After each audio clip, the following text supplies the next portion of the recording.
নিরঙ্কুশ ভাবে বিজয়ী করতে হবে ইনশাআল্লাহ। গণভোটে হা না না হা, হা না না হা, এই নাটকের অবসান ঘটাতে হবে। যারা হা না না হা করতেছেন, আপনারা ১৫০০ শহীদের রক্তের সঙ্গে গাদ্দারি করেছেন। ৩০,০০০ যুদ্ধাহত জুলাই যোদ্ধাদের সঙ্গে বিশ্বাসঘাতকতা করেছেন।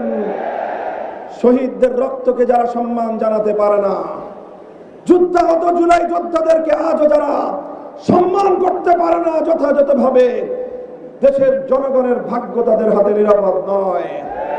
তাই গণভোটে নির্ভীক চিত্তে, অকুণ্ঠ চিত্তে, স্বতঃস্ফূর্তভাবে গোটা বাংলাকে হা বেরোট নিরঙ্কুশ ভাবে বিজয়ী করতে হবে ইনশাআল্লাহ।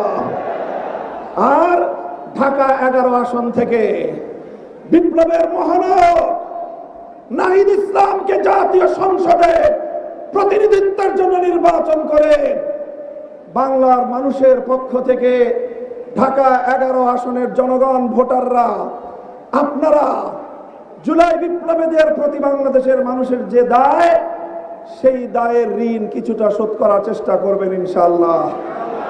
আমি যদি ঢাকা 11 আসনের ভোটার হতাম, শাপলাকলিতে নাহিদ ইসলামকে আমি ভোট দিতাম।